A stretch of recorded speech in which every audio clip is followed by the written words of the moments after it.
मनुष्य जैसे ही कर्म करता है वैसा ही फल भोगता है। पिछले जन्म के कर्म के आधार पर ही वर्तमान जीवन निर्भर करता है। नमस्कार मित्रों, स्वागत करती हूँ आपका अपने चैनल अनुराधा सीरीज भक्ति सागर में।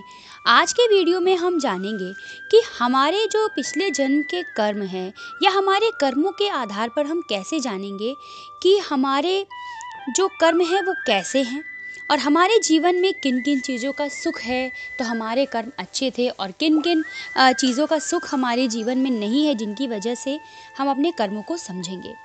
वीडियो शुरू करने से पहले अगर अभी तक आप लोगों ने मेरे चैनल को सब्सक्राइब नहीं किया है तो चैनल को सब्सक्राइब करिएगा और वीडियो को लाइक ज़रूर करिएगा। कहा जाता है कि मनुष्य जैसे कर्म करता है उसे वैसा ही फल मिलता है। अगर आप अच्छे कर्म करेंगे तो अगले जन्म में सुख भोगेंगे, वहीं बुरे कर्म करने वालों को अगले जन्म में परेशानियां झेलनी पड़ती हैं।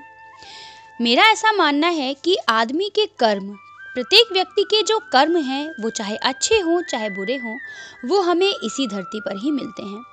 पिछले जन्म का या फिर अगले जन्म का क्या है ये मुझे ज़्यादा पता नहीं है, लेकिन मेरा ऐसा मानना है कि आप जैसा कर्म करते जाएंगे वैसा ही फल आपको ईश्वर देता जाएगा। चाणक्य नीति में भी इस बात का जिक्र किया गया है कि मनुष्य को अपने पिछले जन्म में किए हुए पुण्य की वजह से ही इस जन्म में कई सुख सुविधाएं मिलती हैं। आज हम आपको 5 तरह के सुखों के बारे में बताने जा रहे हैं जो हर किसी को नसीब नहीं होते हैं। तो देखिए, सबसे पहली बात कि हम लोगों को हमेशा अच्छे कर्म करने चाहिए, दान करना चाहिए, लोगों को खुश रखना चाहिए, कोशिश करनी चाहिए कि हमारे द्वारा किसी भी मनुष्य, किसी भी जानवर को, किसी को भी दुख या तकलीफ ना हो। और यह सोचकर कर्म करना चाहिए कि ज़रूरी नहीं है कि हम अपने फल के लिए ही अच्छे कर्म करें। एक अच्छा इंसान बनना सबसे पहले ज़रूरी है। तो देखिए, हम कैसे जानेंगे कि हमारे कर्म बहुत अच्छे थे या हमारे कर्म बहुत अच्छे हैं। अच्छा भोजन। तो देखिए, चाणक्य नीति के अनुसार अच्छा भोजन मिलना एक अच्छी जिंदगी की निशानी है, लेकिन अच्छा भोजन हर किसी को नहीं मिलता। यह केवल भाग्यशाली लोगों को ही मिलता है। जिन लोगों ने अपने पिछले जन्म में कुछ पुण्य किए हों, कुछ दान किए हों, तो उन्हें अच्छा भोजन नसीब होता है। बहुत सारे लोग ऐसे हैं जिन्हें अच्छा भोजन नहीं मिल पाता। 2 वक्त की रोटी भी उनको बड़ी ही मुश्किल से मिलती है। 24 घंटे में वो एक बार ही भोजन करते हैं। बहुत सारे लोग ऐसे हैं, मैं तो बोलूँगी कि हम सब पर ईश्वर की ऐसी कृपा है कि हम अपनी इच्छा अनुसार अन्न ग्रहण कर पाते हैं। जो सबसे बड़ा सुख इस संसार में है वो अन्न का है। जब आप अन्न खाते हैं, आपने खुद महसूस किया होगा कि अनाज जब हमारे पेट में जाता है तो हमें कैसे सुख की अनुभूति होती है। इसीलिए हमें अपने जीवन में अच्छे कर्म करना चाहिए और जितना संभव हो कोई भूखा व्यक्ति दिखे तो उसकी भूख को शांत करना चाहिए, अर्थात उसको आपको कुछ ना कुछ दान दक्षिणा देना चाहिए, खिलाना ज़रूर चाहिए। ऐसा कहते हैं कि पाचन शक्ति, अगर अच्छा भोजन मिलने के साथ साथ ही उसे पाचने की क्षमता भी है, अगर पचाने की क्षमता भी है अगर, तो यह बहुत ही सुख की निशानी होती है। अक्सर लोगों को अच्छा भोजन तो नसीब होता है लेकिन उसकी जो पचाने की क्षमता है वह खराब होती है, जिसकी वजह से भोजन ग्रहण करने के बाद वो बीमार पड़ जाते हैं। किसी को डायबिटीज़ हो जाता है, किसी को लूज़ मोशन होने लगते हैं।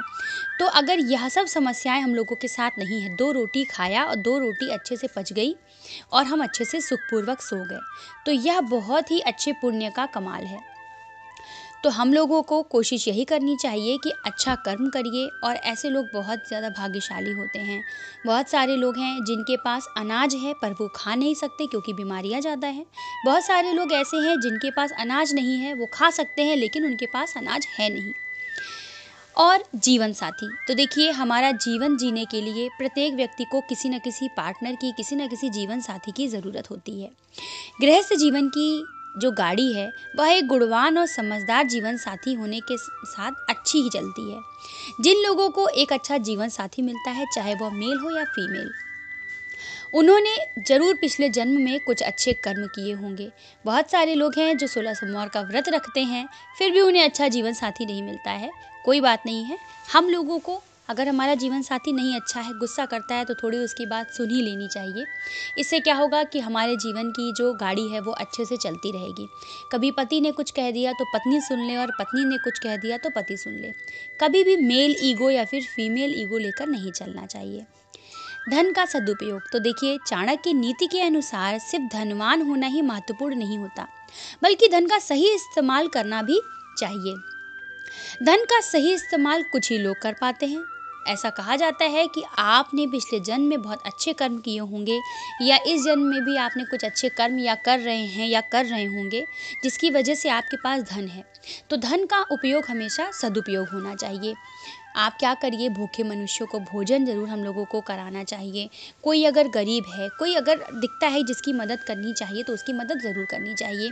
बेवजह धन को शराब में, सिगरेट में या फिर जुआ में, इन सब चीज़ों में नहीं गंवाएं, तो ज़्यादा अच्छा है। और यह सब बातें इसलिए कही जाती हैं क्योंकि हमारे समाज में बहुत सारे लोग ऐसे हैं, निर्धन हैं, जिनको खाने को भोजन नहीं है, पहनने को वस्त्र नहीं है। तो अगर हम लोग ऐसे काम करते रहेंगे तो उन लोगों का भी जीवन यापन होता रहेगा। दान का स्वभाव होना मनुष्य के लिए ज़रूरी है। लोगों के पास धन तो होता ही है, लेकिन उनका स्वभाव दान का नहीं होता है। जबकि दान करने से पुण्य प्राप्त होता है, और यह गुण व्यक्ति को उस पिछले जन्म में किए हुए कर्मों के आधार पर मिलता है। हम लोगों को कोशिश करनी चाहिए कि दान करें, व्रत रखिए, उपवास रखिए, लेकिन अगर आपने दान नहीं किया, दक्षिणा नहीं दी, दान नहीं किया, तो उसका फल कहते हैं नहीं मिलता है।